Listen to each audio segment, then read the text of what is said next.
구약성경 신명기 33장 18절에서 19절까지 두 절만 우리 함께 말씀을 읽도록 하겠습니다. 신명기 33장 말씀을 함께 말씀을 읽겠습니다. 다 찾으셨죠? 시작. 스불론에 대하여는 일러스되 스불론이여 너는 밖으로 나감을 기뻐하라. 이사가리여 너는 장막에 있음을 즐거워하라.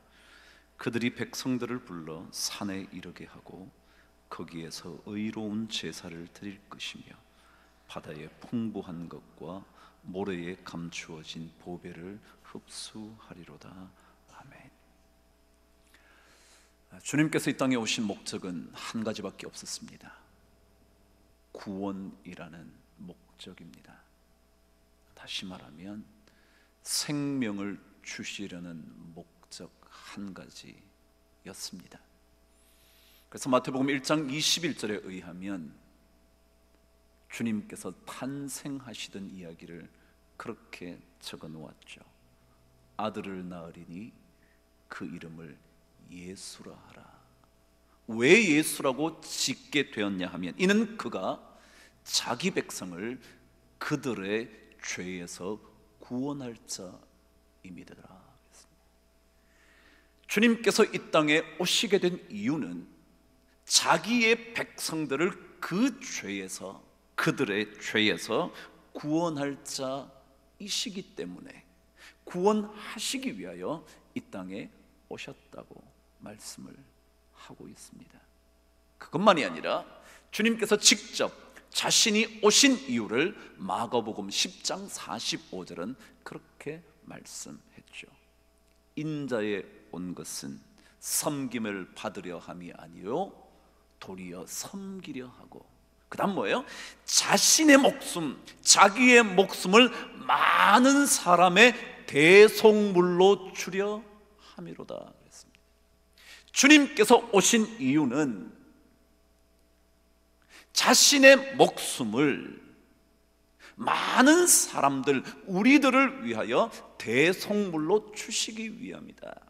주님께서 오신 것은 섬김을 받으려 함이 아니라 섬기기 위해서 오셨는데, 섬기는 정도가 어디까지냐면 죽음까지 자기 자신을 내어놓게 되는, 그래서 우리를 건져주시는 대속물로 드려지셔서 우리를 구원하시기 위함이었다, 그렇게 말씀하셨습니다.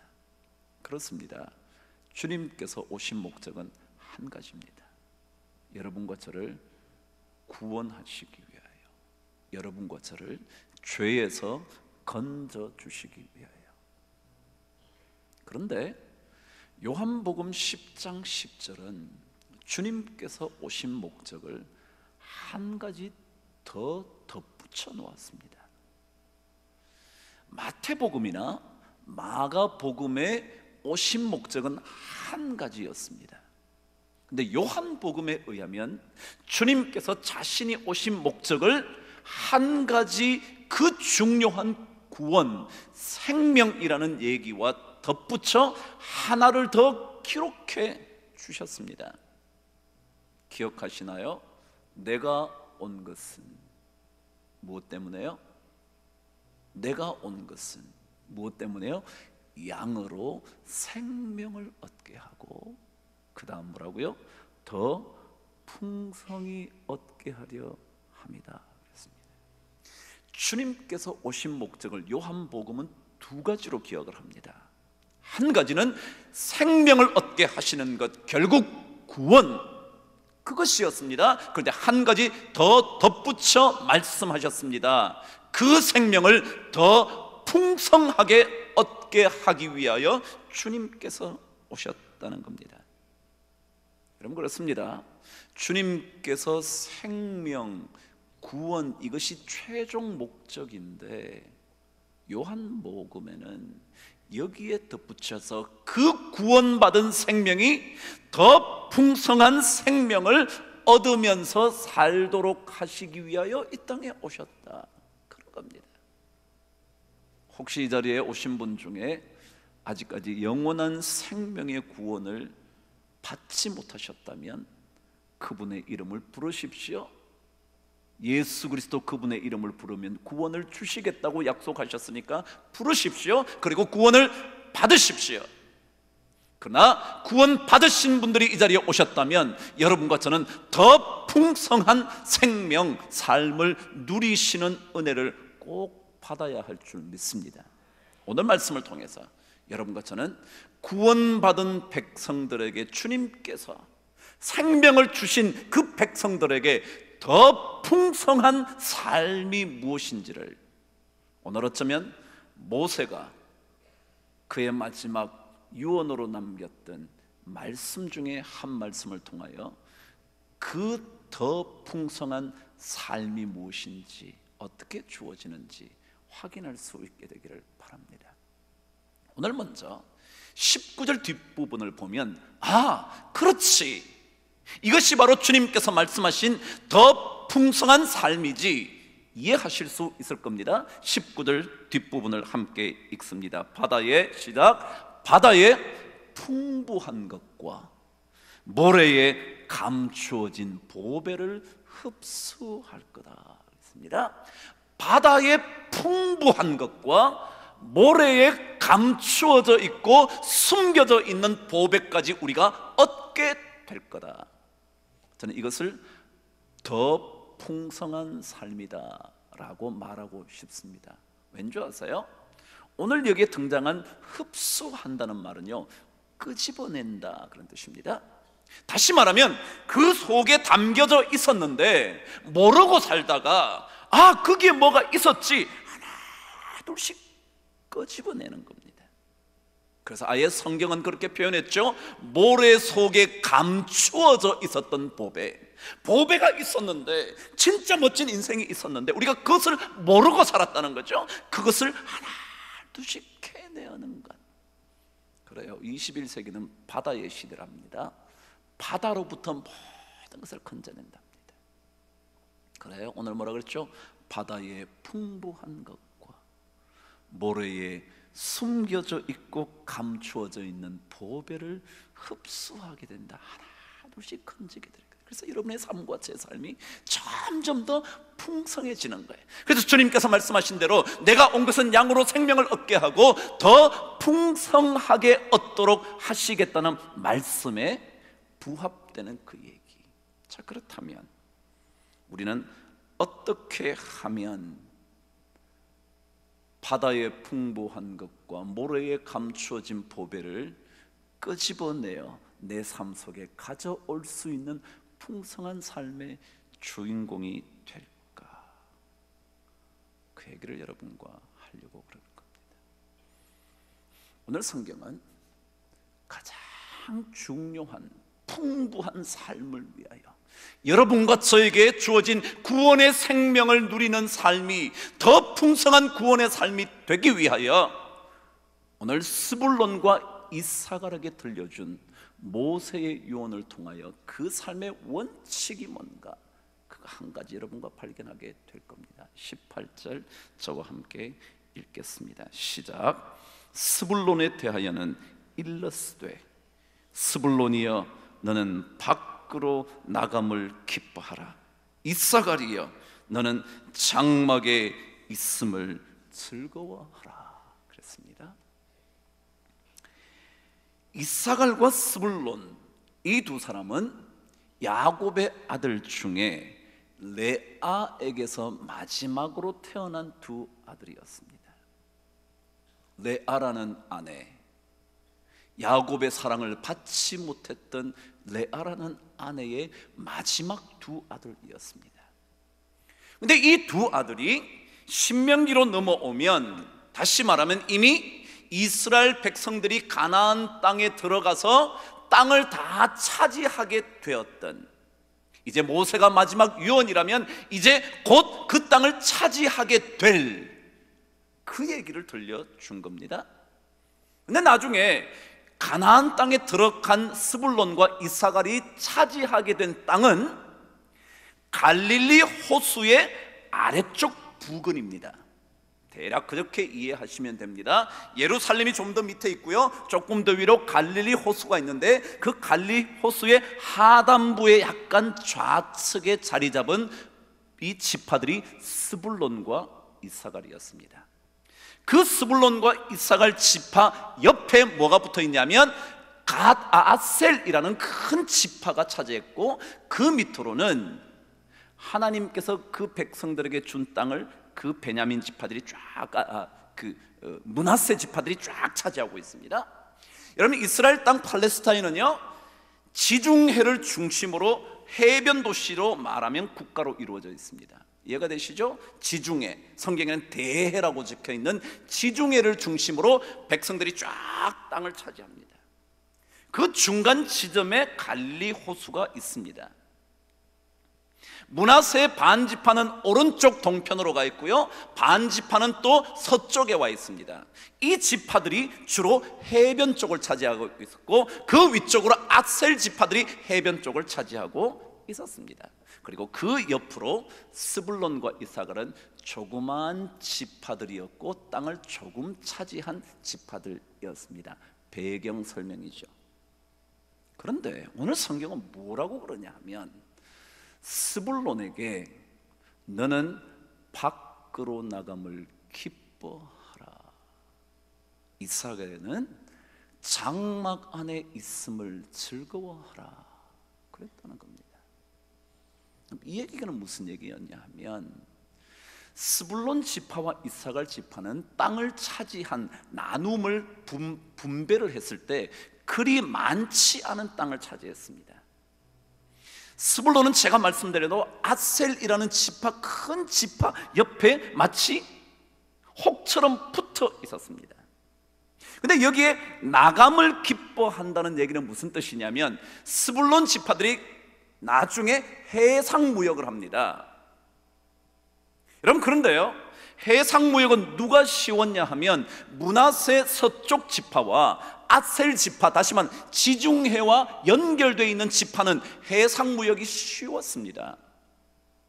근데 스불론 지파들은 안쪽으로 들어와 있는 내륙 지파들이었기 때문에 해상무역이 어려웠습니다. 그런데 해상무역을 하기 위하여 바깥으로 나가게 된 것을 기뻐해라, 그랬답니다. 제가 한번 설명을 더 붙여볼까요? 이렇게 말할 수 있었을 거예요. 우리는 내륙 지역에 무슨 또 해상무역을 하래 라고 말할 수 있었는데, 모세가 이렇게 말하는 겁니다. 너네들은 밖으로 나가서 해상무역을 하게 되는 것을 기뻐해라. 또 이사갈 지파에게는 뭐라고 하냐면, 너네들이 안에 있게 된 것, 장막에 있게 된 것처럼 보이는 완전히 안에 갇혀 있는 것, 그것 또한 기뻐해라, 그랬답니다. 이사갈 지파들이 차지한 땅은 더더욱이 더 스불론보다 안쪽으로 들어와 있습니다. 진짜 내륙 지역일 뿐만 아니라 그 지대는 고원지대, 높은 지대라 험산한 줄령지대였습니다. 그래서 정복도 어려웠고, 그리고 그들이 살고 있기에도 불편한, 물도 부족하고요, 높은 지역에 있으니까 여러 가지가 어려운 겁니다. 그래서 왜 하필이면 우리를 이런 자리에 놔뒀을까 생각하고 있었을 정도였습니다. 그래서 모세는 이렇게 말합니다. 너네들이 장막 안에 있게 된 것, 그것 즐거워해라. 아마 이 사람들은 그렇게 생각했을 거예요. 우리 좀 바깥으로 나가게 해주지, 넓은 땅을 주지, 좀 좋은 땅 주지. 근데 왜 우리는 여기에 딱 갇혀서 어디로 갈 수도 없는 이런 자리를 줬지? 라고 생각이 될 때 모세는 뭐라고요? 너네들이 장막 안에 있음을 즐거워해라. 자, 더 풍성한 삶을 위하여 가장 중요한 것은 여러분의 현재의 삶에 대하여 기쁨으로 받아들여라. 이게 핵심입니다. 우리가 풍성한 삶을 살려면 여러분과 제가 지금 현재 위치하고 있는 그곳, 어디이든지 어떠한 형편이든지 그곳을 뭐하라고요? 즐거워해라. 여러분 어떠세요? 여러분이 살고 있는 환경에 대하여 진짜 즐거워하시나요? 왜 하필이면 나한테 이렇게 하라는 거지? 하필이면 왜 나보고 해상무역하래? 내륙에 필요한 것 하래지 왜 해상무역을 하래? 왜 하필이면 나에게 이렇게 험산한 이 지역을 줘서 물도 부족한 지역에 살고 하면서 이렇게 우리 지파를 홀대하는 거야 라고 생각할지 모르지만, 성경은 말합니다. 여러분이 어떤 자리에 있든지 그 자리에서 기쁨과 즐거움을 잃지 마라. 그걸 가르쳐 제가 이렇게 표현했습니다. 여러분 현재의 삶에 대하여 긍정하십시오. 여러분의 삶의 형편이 어떠하든지 그 삶에 대하여 여러분 기쁨으로 한번 받아보세요. 우리는 조금만 상황이 안 좋아도 그 상황에 대하여 끊임없이 말합니다. 이렇게 됐어야 되는데, 저렇게 됐어야 되는데, 저 자식을 안 낳았어야 되는데, 저 남편을 안 만났어야 되는데, 우리는 계속 자신에게 주어진 현실, 현 상황에 대하여 기쁨으로 받지를 못하는 거예요.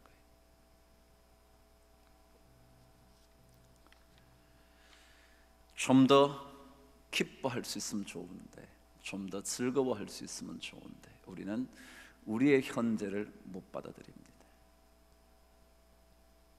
밖으로 나가게 된 것이 억울하다 그럽니다. 안에 있게 해주면 안에 있는 것이 억울하다 그럽니다. 근데 성경은 밖으로 나감을 기뻐하고 장막 안에 있음도 즐거워해라.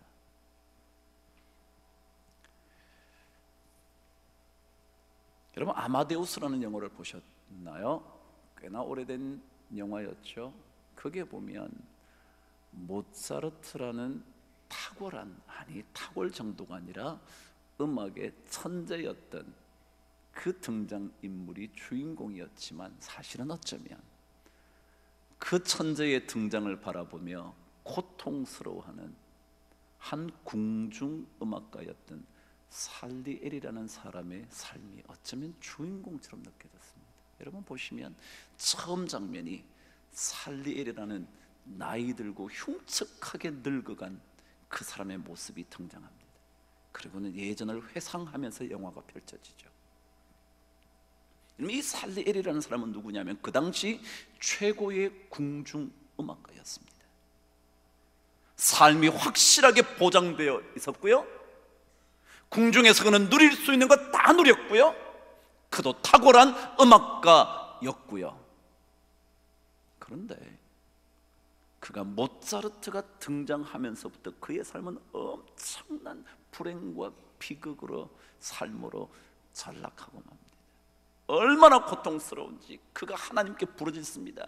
왜 저에게는 천재를 알아볼 수 있는 능력만 주시고 천재의 능력은 저에게 주지 않습니까? 라고 막 고통스러워합니다.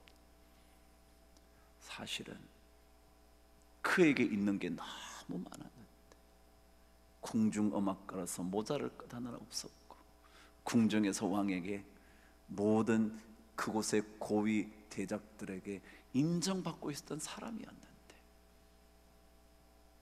그에게 무엇 하나 부족한 게 없었는데 그는 자신의 현재 상황을 누릴 줄 몰랐습니다. 그 누리지 못한 삶의 모습이 첫 장면에 얼마나 일그러진 흉측해 보일 만큼 고통스러워 보이는 그 사람, 살리엘이라는 그 사람. 오늘 성경 말합니다. 우리가 구원받은 백성들에게 가장 멋진 인생, 더 풍성한 인생을 주님께서 말씀하신다면 혹시라도 이렇게 말씀하시지 않을까요? 여러분이 밖으로 나가게 됐다면 기뻐하고, 어떻게 되어 이 자리에 있게 되었다면 그것 또한 기뻐하라고 말씀하시는 것 아닐까요? 사도 바울은 그래서 그 유명한 내게 능력 주시는 자 안에서 모든 것을 할 수 있다고 말씀하신 그 말씀 바로 앞에 이런 고백을 했죠. 나는 비천에 처할 줄도 알고 풍부에 처할 줄도 알아. 모든 일 곧 배부름과 배고픔과 풍부와 궁핍에도 처할 줄 아는 일체의 비결을 배웠다. 풍부한데도 있을 줄 알고, 그렇죠?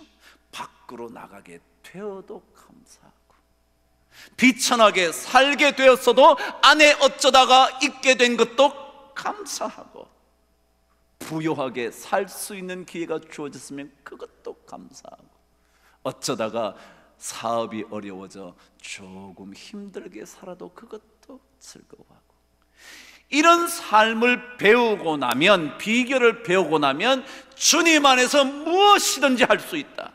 여러분, 여기에 모든 것을 할 수 있다는 것은요, 전능하다는 뜻이 아닙니다. 전능하다는 뜻이 아니고요, 어떤 일을 맡겨도 감당할 수 있다. 뭐든지 줘봐라, 내가 할게. 뭐든지 줘봐라, 나 할게. 여러분, 안 그렇죠? 차면 때문에 못하죠? 배운 학벌이 아까워서도 그 일 못하시죠? 남들 눈이 무서워서 못하시죠?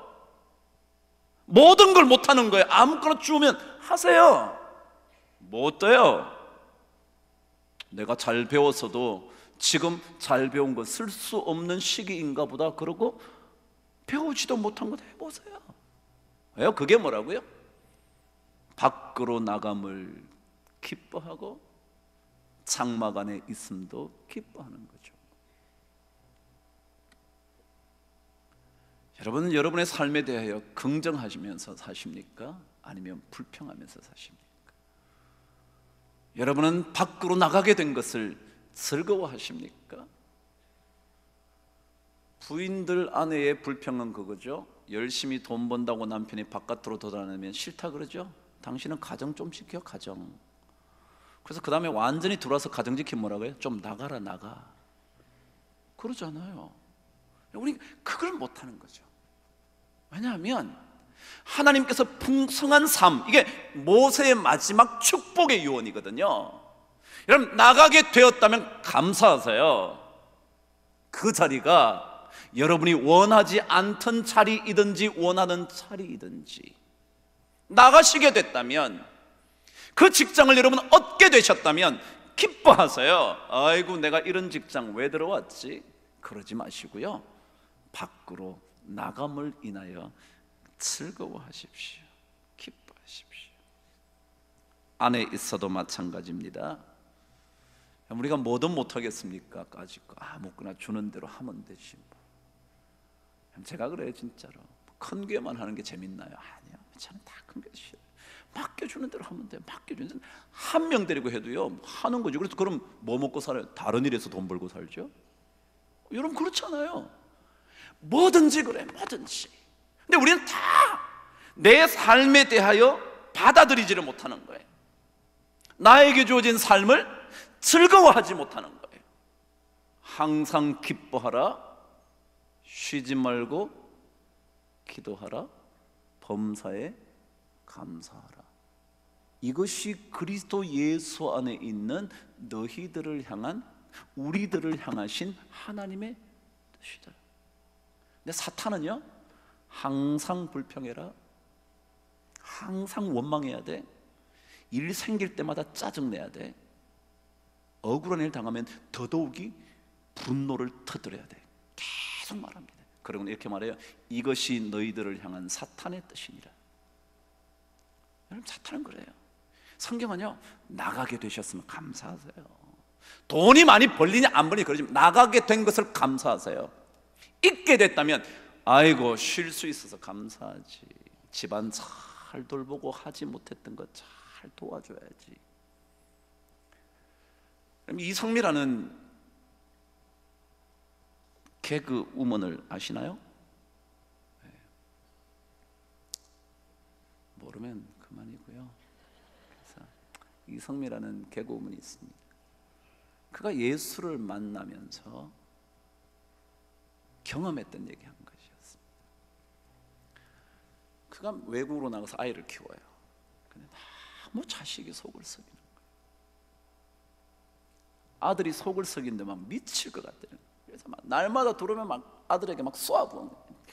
네 같은 놈이 막, 내 엄마가 얼마나 고생해서 말이지, 지금 아빠도 어떤데 막 매번 그런다는 거예요. 어느 날 학교에서 연락이 왔대. 무단결석, 다시 무단결석, 연락도 없이 학교 안 오는 거. 미국에서는 뭐 카나다 거기서는 굉장히 그게 중요하거든요. 그러니까 연락 없이 학교 안 온다, 이건 큰일 연락이 오는 거예요. 그날 집에 들어온 아들을 보고 대번 얘기했대. 야, 이놈아, 너 인생 같은 놈은 끝이야, 끝. 너 인생은 너 인생 같은 그런 인생 끝났어, 끝. 그러면서 막 욕을 쏟아부었대. 그런데 갑자기요, 자기는 번뜩 무슨 생각이 드냐면 하나님이 그러시더라는 거예요. 진짜로 너 아들 그렇게 되면 좋겠냐? 그러더래. 진짜로 너 아들 인생 여기에서 끝났으면 좋겠냐? 그 말씀이 딱 자기에게 들어오는데 그 자리에서 하나님께 회개하고 아들한테 무릎을 꿇고 눈물로 사과했대. 엄마가 미안하다. 진짜 미안하다. 엄마가 그것도 모르고 이렇게 말한 거 진짜 용서해달라. 그때부터 아들이 바뀌기 시작하는데요, 지금 신학교 졸업했는가 그래요. 여러분 어떠세요? 여러분 삶에 대하여 어떻게 생각하시나요? 왜 우리 집안은 매일 이 모양 이 꼴일까? 기도해도 병도 안 낫고 가정은 이렇게 어렵고. 여러분 그러세요? 여러분 밖으로 나가게 됨을 인하여 즐거워하시고요, 안에 있게 되신 것도 기뻐하시는 은혜가 있게 되기를 바랍니다. 그래야 바다의 풍부한 것과 모래에 감추어진 보배를 여러분이 꺼낼 수 있는 은혜가 있을 줄 믿습니다. 두 번째입니다. 오늘 성경은 19절에 두 번째 이야기를 들려줍니다. 함께 읽어보시죠. 시작.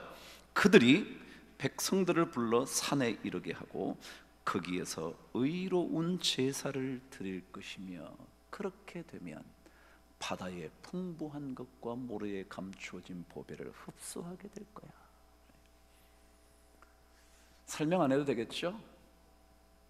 모든 백성들을 불러다가 의로운 제사를 드린대요. 여러분 보세요. 여러분과 제가 주어진 삶에 대하여 기쁨과 즐거움으로 살면서 그곳을 예배 처소로 만드는 겁니다. 거기에서 거룩한 제사를 드리는 겁니다. 가정 안에 있게 됐으면 그 가정 안에서 여러분의 기쁨과 감사함으로 사는 동안 자녀들에게, 가족들에게 거룩한 제사를 드릴 수 있다는 것이 무엇인지를 보여주십시오. 여러분의 직장, 돈을 많이 주든지 마음에 들지 않든지 간에 그곳에서 사람들과 함께 거룩한 제사를 드리십시오. 예배자가 되십시오. 제가 말씀을 준비하다가 우리 남 목사님께 문자를 보냈죠. 목사님, 내일 어떤 상황에도 나는 예배하네, 부르신 곳에서 나는 예배하네, 그 찬양 준비해 주세요. 제가 그랬죠. 보세요. 여러분이 어디로 부르심을 받았나요? 어떤 곳으로 부르심을 받았나요? 그곳이 여러분 마음에 드는 장소인가요? 아니면 마음에 안 드는 장소인가요? 그 자리에 여러분 그곳에서 거룩한 예배를 드리시나요? 그곳에서 의로운 제사를 드려보라고, 그래서 그 자리가 예배 처소가 되게 해보라고.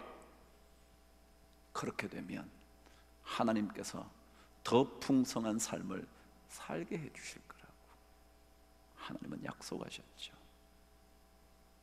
그럼 부름을 받은 곳이 어딘가요? 부르신 곳에서 나는 예배하네, 어떤 상황에도 나는 예배하네.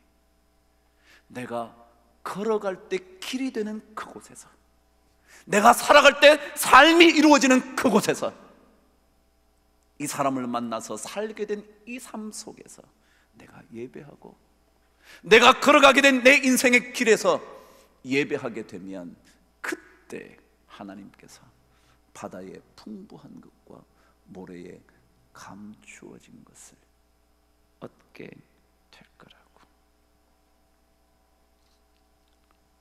그래요. 인생은 어떻게 사느냐에 따라 정말 주님께서 말씀하신 풍성한 삶이 이루어질지, 아니면 그냥 구원받은 생명으로만 살게 될지 결정될 겁니다. 이 자리에 모든 성도들이 구원받으셨다면, 구원받고 난 다음 주님께서 원하시는 더 풍성한 삶의 주인공이 다 되시기를 소망합니다. 그 자리가 어느 자리이든지 어떤 자리이든지 여러분 기뻐하고 즐거워하십시오. 어떤 자리든지 걸어갈 때 길이 되고 살아갈 때 삶이 되는 그 자리에서 예배하십시오. 그리고 옆 사람에게 예배자의 삶을 보여주십시오. 저 사람은 저런데도, 정말 윗사람이 무리하게 요청하는데도, 정말 저 사람은 돈 몇 푼 받지도 못한 채 저렇게 고생하는데도 여러분 예배자의 모습으로 드러나게 된다면 저는 반드시 하나님께서 여러분 삶의 구석구석에 숨겨져 있는 보배들을 하나둘씩 건져 올릴 수 있는 은혜가 주어질 줄 저는 믿습니다. 그래서 여러분의 삶이 더 풍성해질 수 있음을 저는 확신합니다. 여러분, 우리 모든 성도들에게 더 풍성한 삶의 주인공 되는 은혜가 흘러넘치기를 주의 이름으로 축복합니다. 기도하겠습니다. 하나님 아버지, 주님께서 우리에게 생명을 주시고 영원한 생명의 주인공 되게 하셨으니 참 감사합니다. 그러나 아버지 하나님, 더 풍성한 삶의 주인공도 되고 싶습니다. 하나님, 이 시간 은혜를 베풀어 주셔서 내 있는 자리에서, 내 상황에서 주님께 더욱더 기뻐하고 즐거워함으로 내 삶 속에 감추어져 있는 놀라운 보배들을 다 우리가 끄집어낼 수 있도록, 그래서 풍성한 삶의 주인공 되도록 축복하여 주시옵소서. 예수 그리스도 이름으로 기도드리옵나이다.